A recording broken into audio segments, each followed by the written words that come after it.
Good morning, Guam. What's going on? Welcome to another edition of Fit AF. I'm Julius Santos. I thought I'd give it that extra kick.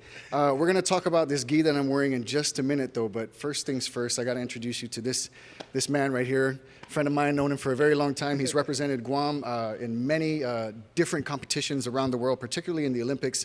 Probably not this time around. You're injured right now. Yep. But Ric Blas here. Tell us what's going on this morning. What are we going to do? So we're basically going to do just a simple judo class. We're going to compress 2 hours and maybe 30 minutes, hopefully. So that's the goal, but we'll see how fast Julius learns, right?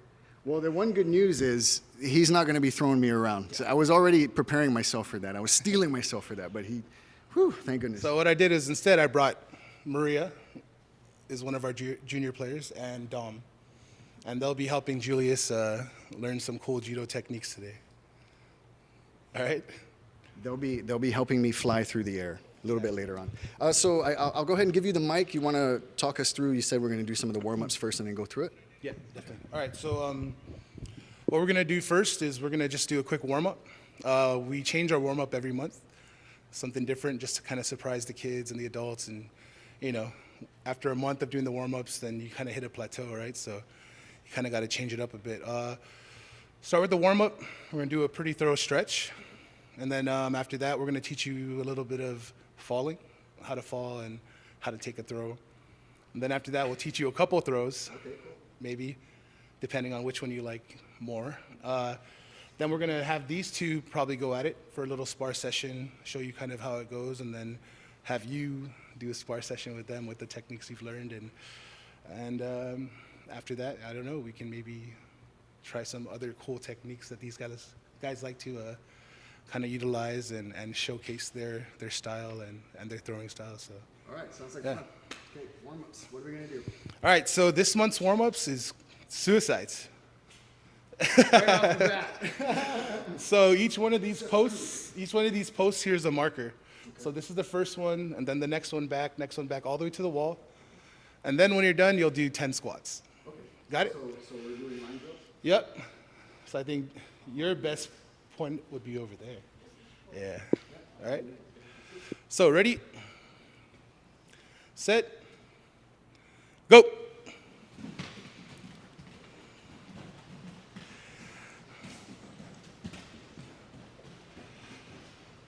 That's it, guys. That's it. Keep it up. Keep it up.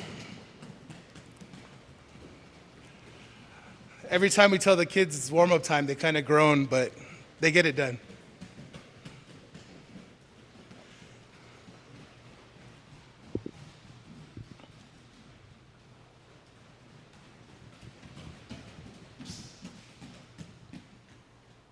And then 10 squats.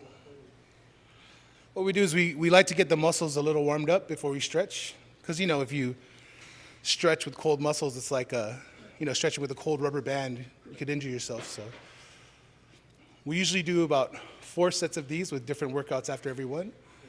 But we're not going to put you through that torture, Julius. All right, so what we're going to do is just get in a small circle. And we're going to start stretching out. So Dom will lead you guys in a small stretch, kind of warm up. Yeah, you can spread, get some space, no big deal. Usually we kind of count, and then everyone follows back with the count. So it's in Japanese, ichi, ni, san, shi, and then you would say go, roku, shichi, hachi, right? So Dom will go through that with you guys, all right? Let's go.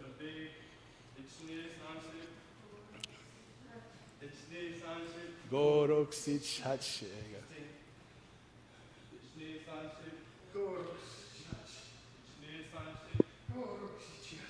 Steve Julius got it down. Go, roku, shichi, hachi. Oh, sorry. I was trying to see what he's doing here. It's all right, it's all right.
want me to hold the camera, you can jump in. Okay, Rick. So I'm curious. When they were doing suicides, that's something that's very, very common. Basketball, volleyball. What does that type of warm up and sprinting mean for getting the various muscle groups that judo really concentrates on? What does that do? Judo, it's pretty much a full body usage, right? So you have to get your cardio in at the same time, get that explosiveness in. If you've ever seen judo, the throws are really explosive. They're really high fly. So like your calves, your quads, your quick twitch muscles. Exactly. Fast twitch is exactly what we're aiming for. So our warm-ups and our workouts are really not so much about long distance, but more so about that short sprint, Now, I'm also curious, and what we've learned on this live stream over the past couple of weeks is, calisthenics has really changed, specifically in the last 15 years, because when I was young, it used to be, okay, well, lean down and basically bounce, and when you stretch your back or your neck, you want to make sure that it pops and you get all that oxygen out. It's not really about getting maximum stretch now. It's just more about proper warm up. And sometimes even people they run afterwards, right? Yeah, definitely. Depends on what you're aiming for, what sport you're in, but you're not trying to stretch to a point where you're overexerting that muscle, You want to just get that blood flowing in there. You want to make sure that you're a little more limber, You're not trying to overdo it. And also, especially before a workout, you want to get pretty warmed up and prepared for I guess the class. So we usually have a 2-hour class. We spend about 1 hour of just working out, warming up, developing muscle strength. For an entire hour. Yeah. And then the next hour is about technique and practicing, practical judo and competitive judo. So we ask this question a lot, but can judo be picked up by people that obviously with other sports? I mean, it's great for conditioning. If you're like a high school athlete and you're doing different sports all 4 quarters. But what about mothers that have previously given birth or people that have been through surgery and things to condition the body? Yeah, definitely. Judo is a huge sport for even the elderly. It helps them, take falls better, and that's a big thing also in Japan right now, and in a lot of parts of the world is the elderly are taking it up because it's when it's not practiced at a high level, it's a really it's a really good way to kind of get a good stretch in, prevent yourself from getting injured when you take a fall, and it's definitely good with core strength. All the workouts we do and the things we do at judo, if you do them correctly, then you'll definitely get a good workout and a real quick snapback. Mm-hmm. If people are considering trying judo because they're like, oh, I've got a background in, I may have started out doing boxing or I've done Greco-Roman wrestling and I want to do this kind of thing, but I have so much stand-up, but I'm not exactly limber and everything. How would you recommend people get? Is there conditioning that you should do prior to getting into judo? I think just the process, from start to finish, will get you prepared. And especially if you're doing it recreationally, I think that if you just take your time, do what you can, eventually you'll build up the strength and stamina to do a full class. So just come in, try it out, and just be willing to, try.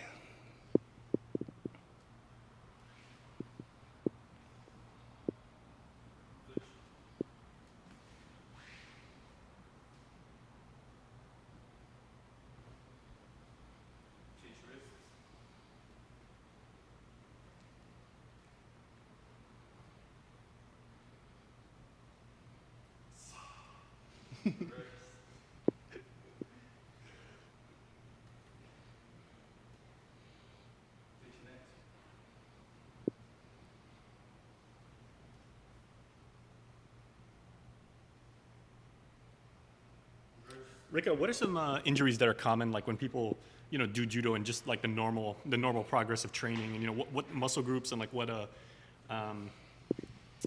joints and things like that do you tend to want to take care of? Because it's just with the normal process of doing things. Because I come from volleyball and typically it was your back, your shoulders, your ankles tend to wear down. But what's common to judo and what do you want to take care of? Common to judo is probably going to be your ankles and your wrists.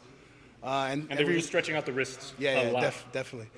So you really want to make sure that you stretch your ankles out, your wrists. You can do a lot of really quick movements, a lot of really fast directional changes, like pivots and whatnot. So you got to make sure that those are really stretched out and able to move. There you go. And then halfway switch, Dom. Halfway backwards. Backwards, halfway.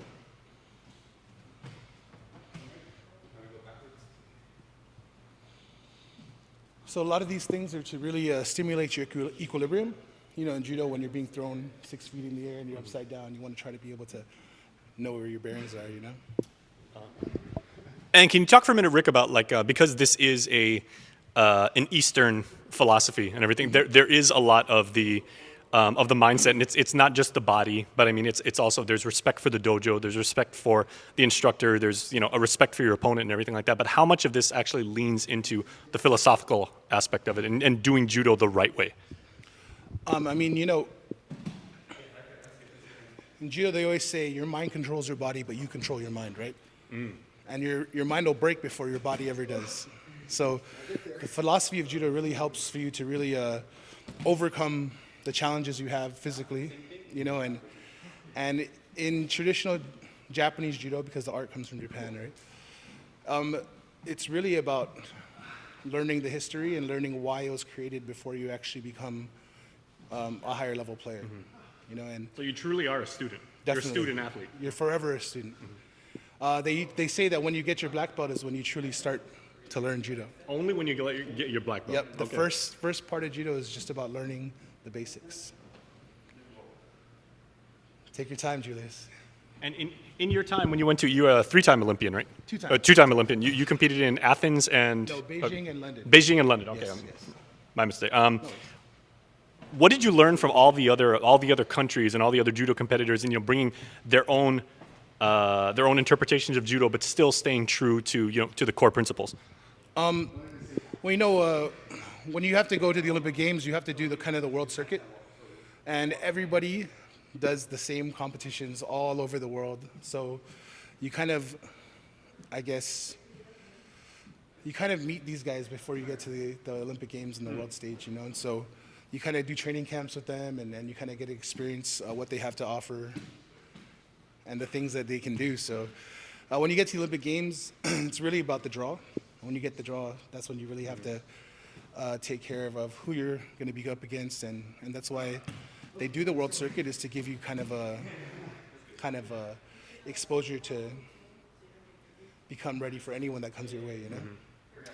Okay, now for the uninitiated, talk just a little bit, Rick. While I mean, obviously they were just doing warm-ups. Yeah, warm-ups that require agility. It's not just like brute strength. Yeah. But for some people that might not know about the differences between martial arts, and some people say, oh, karate is purely offensive, or things like kempo. And what is the actual purpose of judo? And because a lot of people just think it's knockout, knockout, knockout, no matter what martial art you do. But that's completely wrong. Like every martial art has its own purpose, its own tactic. Correct? Yeah, definitely.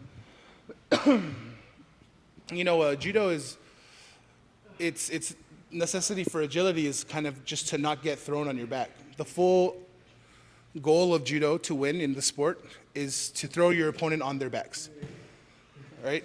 If you can throw your opponent on your back, you win by nippon. So you can train 4 years of your entire life and lose it all in 4 seconds at the Olympic Games. So basically, it's not all about knockouts. You can win by pins. There's many ways to win in judo, but I think the most important part is to kind of just leave it all on the mat, never give up. Judo's never really been about winning. For a lot of people it is, but for real practitioners that are really into it, it's really just about trying your best against someone else who's doing the same, There's 3 ways to win. One is by pin, which is osai komi waza. The other is by ippon, which is by throwing your opponent on their backs, and the other is by submission, which is chokes and arm locks. The chokes and arm locks are the only ones that are allowed in judo. There's a way to win by points after the time is up. If you have a wazari, which is a half point, you can win the match. 2 wazaris equal to 1 ippon, and you can also lose by penalties. So you have 3 penalties, then you lose. It equals to an ippon for the other side. So basically non-combative and whatnot. Okay. So next up, we're going to learn how to fall. Right? I was just doing that while you guys were talking. Okay, so we're going to learn how to fall, which is weird because that's all I was doing earlier. I was falling. Well, we were tumbling, we were doing forward rolls, we were doing backward rolls. This guy was all over the place, and we had to do forward rolls into splits. I'm like, what's going on here? Backward rolls into splits, what? handstands into rolls, into handstand walks, and then doing it reverse. So these guys are very talented. Is this a warm-up? I'm breathing really hard. It's fit AF, baby, fit AF. Okay, what's next? Let's do this. All right, so what's next is we're going to teach you something called ukemi. Ukemi is falling, all right? So, yeah. So real quick, we'll start from the bottom, all right? So just lay down on your back. Oh, this sounds good. Just like with everyone else, yeah. All right, Dom, just lay down next to Julius. Okay, so you're going to bring your hands together up front, right? Cross them over, kind of like you're making a triangle with your thumbs. Oh, sorry. You're going to keep your feet together, point your toes out. All right, and what you're going to do is you're going to hit the mat with both hands and bring them straight back up. Make like a spade with your hand, and then hit the mat, boom. Yep. Close to your body as you can. Not super close, just a little bit of space from your body, right? So I'm going to count 5, and then you're going to hit the mat each time, right? It's Nip, Some, Sheet, go. Okay, now you're going to sit up. So this is called Ushiro Ukemi. Ushiro means backwards. Okay? So you're just going to roll back, hit the mat, come back up. All right? Let's try it out. It's. All right, so if you watch Dom, he's going to roll back, and the way he hits is going to be the way you're supposed to do it. All right? Go. See? So start again. It's. Good. Nip. Some. Sheep. Go. All right, let's keep your chin to your chest, or always look at your belt, okay? Next, you're going to go to squatting position. It's real simple. Ushiro Ukemi. You're going to sit down into your butt, like Dom. Dom will show you real quick. You're going to roll back into your butt slowly, hit, and then back up, okay? Which do 5. It's. Nip. Some. Sheep. Go. And then standing position. And it's just a breakdown from bottom to top, right? So you go from standing into a squat, roll back, hit, okay? So Dom will show you real quick. There's a real big pointer with the legs. A lot of people make a mistake. They bring their legs up too high. When that happens, your legs push your head back into the mat, right? So you really got to keep your legs level when you do Ushiro Ukemi, okay? So ready? Just like that, right? So let's give it a try. Let's do it 3 times. Falling's tough. Ready? It's. Okay. Try to relax. If you're too stiff, you become one solid entity, you know? You're trying to expel all that energy into the mat and then bring it up, okay? Neat. There you go. Song. Good, good, good, good, good. All right. Shake your hands off. Loosen up. Okay, Rick, I got a real quick question because I'm thinking, because one thing I've noticed is, they say, and this is by no means a direct comparison, but like in professional wrestling, right? Mm-hmm. They say that one of the things that when pro wrestlers, because it's half entertainment, half sport, what they try and do is when they take a fall, they're actually spreading their body out and they're distributing that mass. So when they hit the canvas, you're not actually putting full impact on any particular body point. Is that what they're doing here? It's basically what they're doing is hitting the mat, is expending all of that built-up energy that you're using falling backwards, right? So let me show you like an example. Maria, throw Dom real quick. So Maria's going to build a lot of energy while throwing Dom. That energy is all going to be released into that hand that he hits the mat with. Because he brings it away, the energy has nowhere else to go except for back into the mat, right? For every action, there's an equal and opposite reaction, right? But if you hit the mat and then release, there's nowhere for it to go.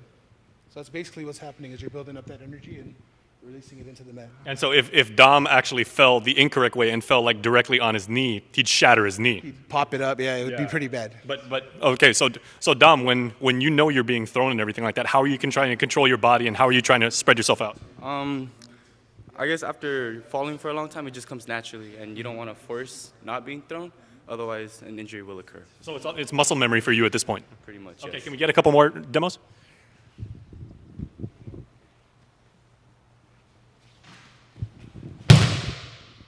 It's really crazy. Don't try to dance with Maria. He's like, yeah, let's waltz. The judo waltz. So that's all on the side of his body from like shoulder to foot. Shoulder to foot, it's all being released into the mat, and then letting it stay there. And for people that can't see, describe like what, how padded is this mat? Now, I mean, I'm sure it still stings. Moving a little bit, but not that much, and I'm pretty heavy, you know. So Yeah. I will say, relatively speaking, it's soft, right? But when you're being slammed on it, and especially if you're not doing it, if you're not landing the proper way like I am, you feel it. Eventually you feel it, especially with repetition. for sure. If you're not used to it, it's probably the hardest part of judo is learning how to fall. Once you get over that, it all just gets easier, you know. I mean, it never really gets easier, but Now it's Julius' turn to fall. yeah. So now let's teach you one more way to fall. Okay. The proper, which is called a yoko ukemi. Yoko ukemi. The way you're gonna fall when you actually get thrown. Okay, go ahead and hold on to the All right. mic. 'Cause So, you guys gonna lay back down again. Now, if you just watch Dom real quick, you're gonna start on your right side. Okay. Head and shoulder off the mat, completely on your side. One leg up a little bit here. All right. Feet flat. This foot will be flat. Flat. Okay. So from here, you're gonna bring your hand up. Keep this hand on the belt. Okay. So you're gonna bring your hand up to your head. Slap the mat again. Boom. But try not to spread your fingers. Okay. So every time we count to 5. Hit the mat and back up. Okay. Ready? Ich, nip, some, sheep, go. Now switch sides. Same exact thing. Just there you go. Don't cross your feet. And don't cross your knees over because then, you know. Ready? Ich, nip, some, sheep, go. All right. So we're going to switch left and right now, right? Okay. So let's start with the right side. Let's go. Switch your feet up. There you go. Right. Okay. Left. Foot back. Right. Left. Right. Right. Go for it. There you go. Take your time. Left. Right. See, now you don't want your knee bent too much because that'll really mess you up. Yep. Right. Left. Right. Right. Left. Right. Left. Remember that knee. Keep that leg a little bit straighter. There you go. Right. Left. Right. Left. Okay, Rick, this is a pretty relaxed environment right now, but if you were actually training in the traditional way, like a class, and they were either, they got a technique wrong, or their form was, off, or they were, caught kind of like fooling around and everything like that, is there a punishment that would be applied? At this point, no. You're just teaching them how to fall, so you really don't want to punish them for trying, you know? You want to encourage them. Now, when you want to punish them is really when they're starting to do judo, They're starting to compete and starting to, they got their techniques down and everything. That's when you punish them for messing around, because they should know better by then, But you don't really want to get mad at them for trying. Okay, we actually do have a comment right now from Ray Zaragoza on Facebook Live. He's saying, is the proper term, is it someone does judo or receives judo? Like, the literal definition of judo is what? It's called, judo is the gentle way, yawara no michi. Yawara is gentle, and michi is the way, or the path. So This is gentle? yeah, there's a big, that's why I said there's a big philosophy behind it, To understand gentleness, you must first understand what it is, what hardness is, right? Okay, Kind of like to you have to earn your way. appreciate the light, you have to go through the dark. Exactly. So the gentle way is basically a way of life, right? It's a path. So you do judo, basically. Okay. To receive judo would be maybe you don't know it and then someone throws you, then you'd be receiving judo. Ah, okay. But to practice judo is you do judo, for sure. So that's the way you would fall if you were being thrown. All right? What we're going to do now is we're going to teach you a throw. All right. Let's start with the ogoshi. All right? So ogoshi is your basic hip throw. Okay? So real quick, I'm just going to give this to Maria. All right? So no matter what, Hi. every time you're standing, you want to be shoulder width apart. So wherever you turn, shoulder width, right? Wherever you turn, shoulder width. You gotta also make sure you use pivots. Pivot with your feet, okay? From here. All right, but make sure they're side by side. So you're gonna take one step, real quick, we'll just go through it. Okay. Right, left,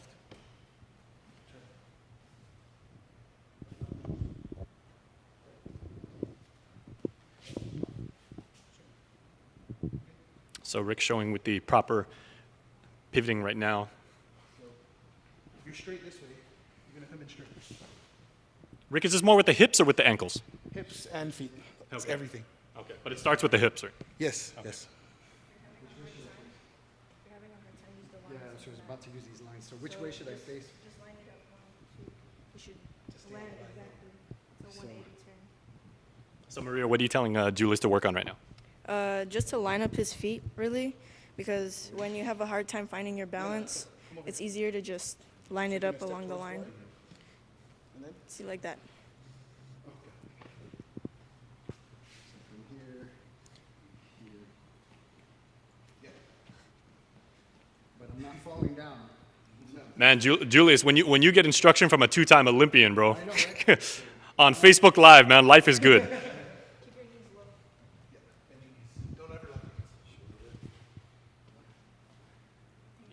Okay, Maria, Rick was just saying, don't ever lock your knees, and why is that a no-no? Because if you do, there's a chance of like your knee having too much pressure, and you could end up injuring yourself. Your knee could buckle. Yeah, it can buckle. And I've seen hyperextended knees, and that is not pretty. Yeah. Put it this way. You're trying to twist your body, but you're locking your knees, so your hips are turning, which is twisting your femur, but then your foot is staying in one direction, so you're literally doing this to your knee. You don't want to do that. Yeah. Okay. That's a technical medical term, doing this. Okay, if you guys thought Klay Thompson's ACL injury in the NBA Finals was bad, I mean, no. Think about Adrian Peterson when he blew out ACL and MCL. That's basically it. Oh, man, okay, shoot. Okay, so let's go with the basic way to grip first. Right? So this is your tsurite, right? Your lapel hand. Te is hand. Tsurite. And this is your hikite, sleeve hand. Right? So you're gonna grip with the last 3 fingers of your hand, and then lock in with your thumb and a forefinger. Right? Pointer, thumb, lock in. Up top, as high as you can to the collarbone.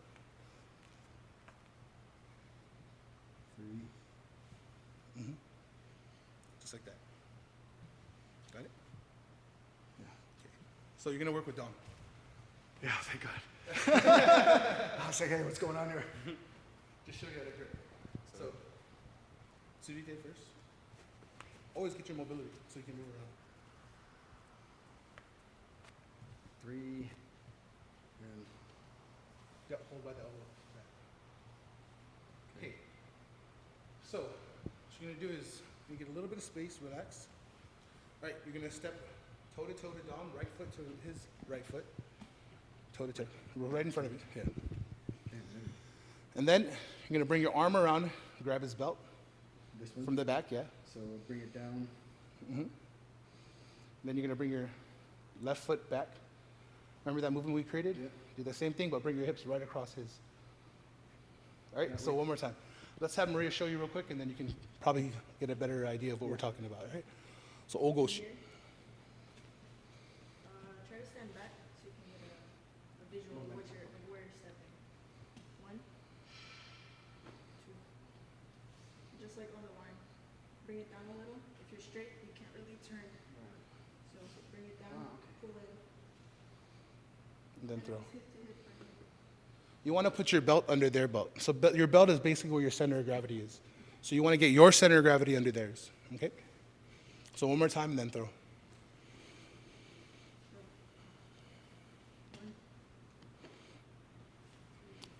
So you see what she did there? What she pulled him? That's called kuzushi, all right? So kuzushi is breaking balance. So you basically want to get him on his toes, right? So use the kuzushi first and then ogoshi.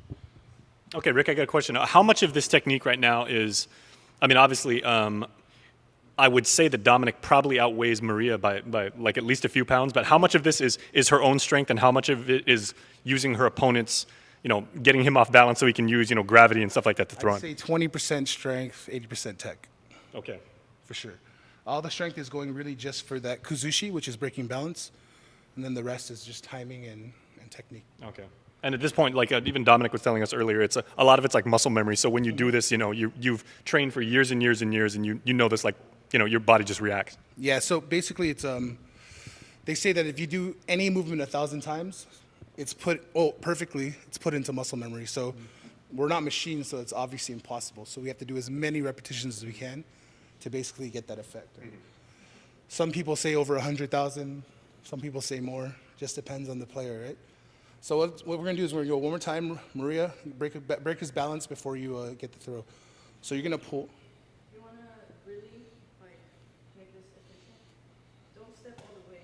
Yep. You step all Half. the way, you don't have that room to pull. So just step right here, just right in front of you. And then from here, you pull. See, he's already coming to me. So 1, 2.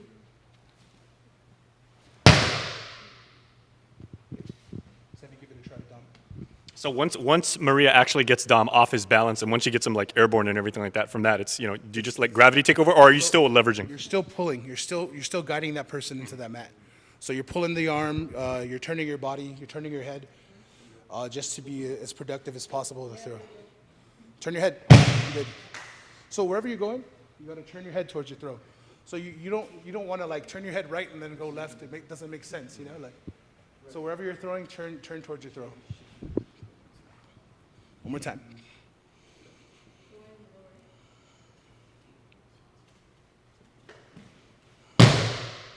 And now, Rick, from Dom's perspective and everything like that, if he's the opponent, is there any way that he can counter this?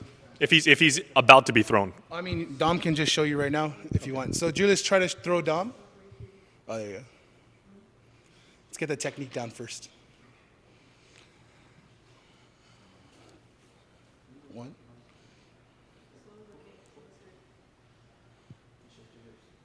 Turn your head. So you want to pop under, lift up, and then turn. Boom. Don't stay centered with him. Okay. I want to get my hips set up. Yeah. The middle of your back on his hip. Yeah. He just wants to throw me through. You want to see it, man?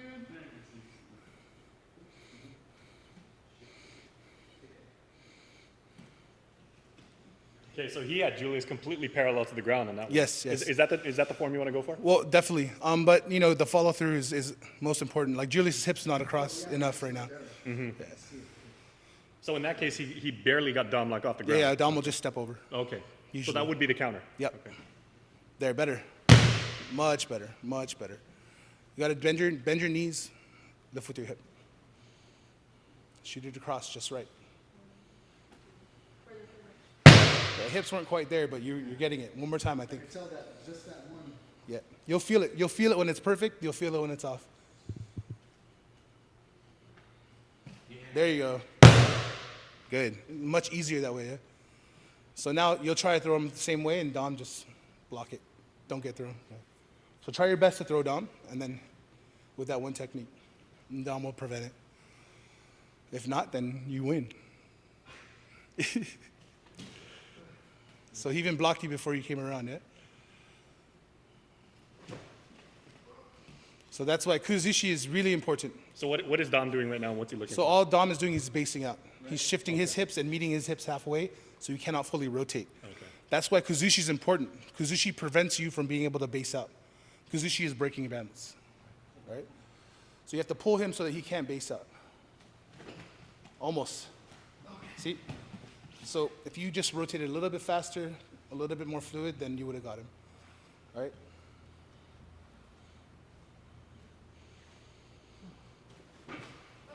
Almost. It's all right, but people train every day, hours and hours and hours.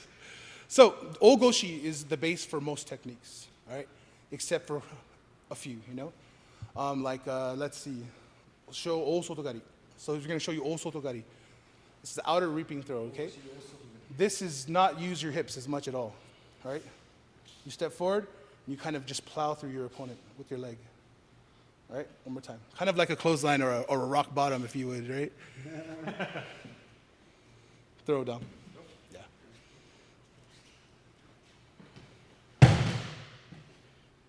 You see? So this is ogoshi. This is one of my favorite throws. So everyone in the class learns this throw pretty well. Rick, we were talking with Frank the Crank Camacho last week on this live stream, and he was saying that part of the philosophy of MMA, it's more like a chess match where you're actually trying to wear your opponent's certain body parts like down over time. You may be working on his shoulder, you may be working on his forearm and everything to weaken him in the later rounds.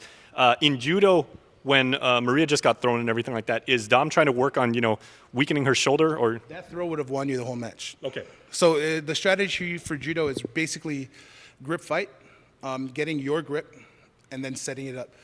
So it's all about timing, all about feeling, and all about pretty much whose day it is. And some people have better days than others. Some people are just on all the time, Okay. So. Now let's go ask Maria. Maria, if this was a full-on competition, adrenaline is flowing and everything like that, and Dom just threw you like that, are you able to bounce back from that? Or are you seeing stars, or what do you do next?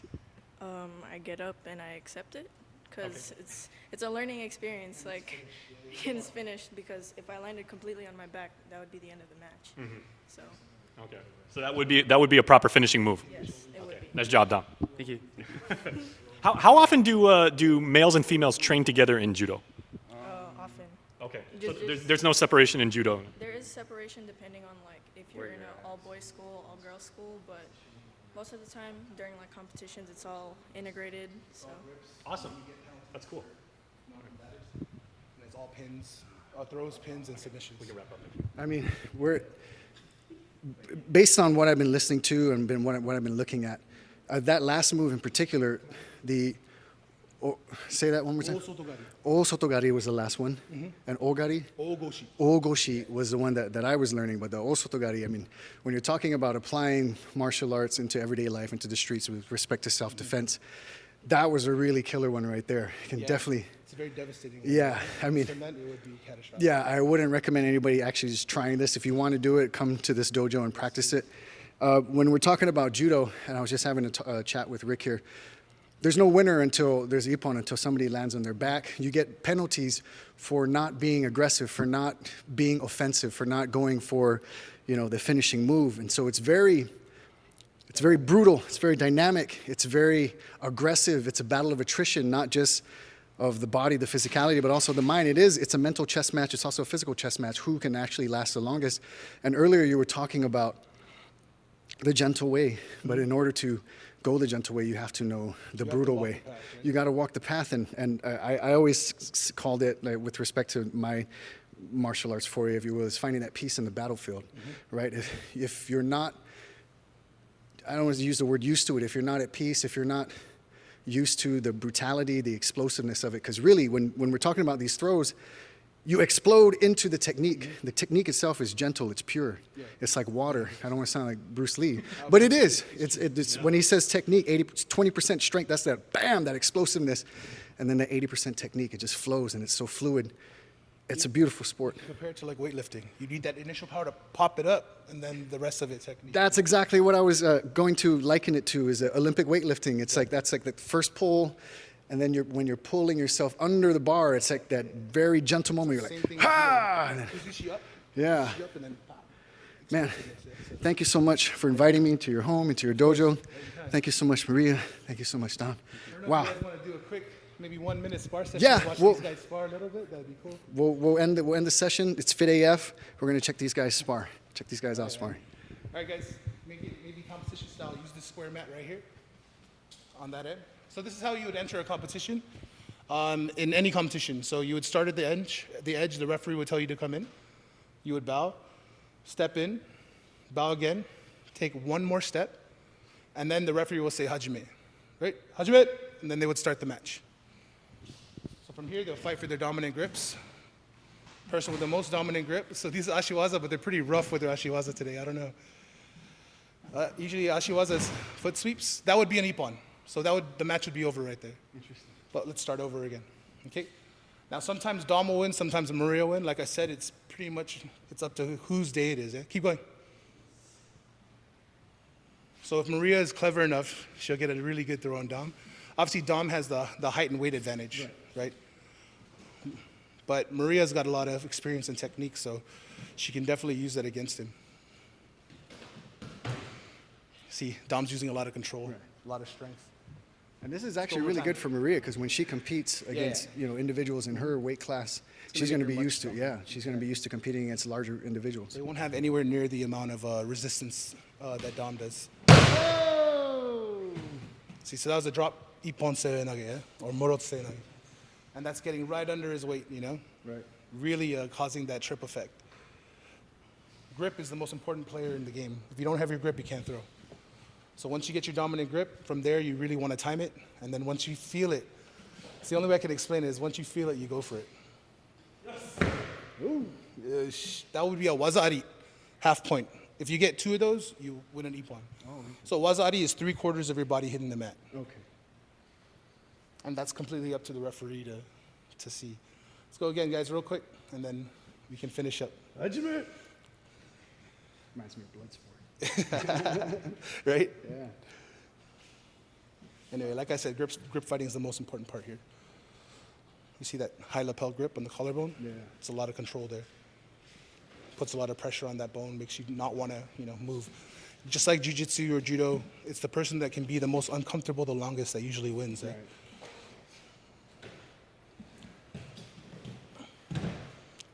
So there's also a newaza aspect. Newaza is groundwork.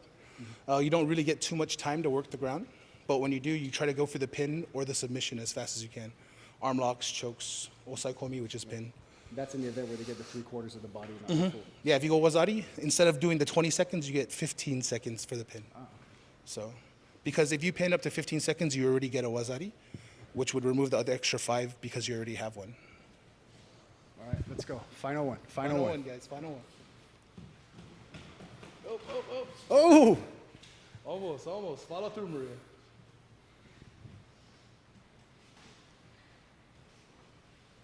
So remember how Frank changed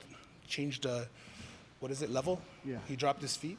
So Maria just did to Dom to kind of fake him out, So I watched Frank's thing too, and that's true with a lot of martial arts too, changing that gravity.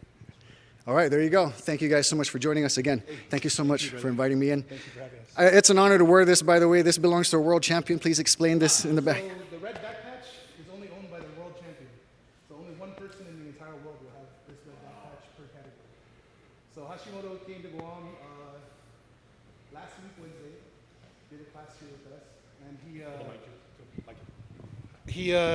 he came to class and he liked my nephew Austin back there so much that he gifted him this gi. Wow. So we figured that this gi would be great for Julius to wear today on set. So It was definitely an honor to be in this class. It was an honor to wear this gi. I hope I didn't diminish it in any way. They're definitely in that spirit. I loved it. It was fantastic. I'm pretty sure you're going to be seeing me back here again. I hope so. Thank you so I hope much. so. Thank you too. Got a nice sweat on. All right, yeah. Good. Thank you guys for joining us. Fit AF. We'll see you next week. Thank you.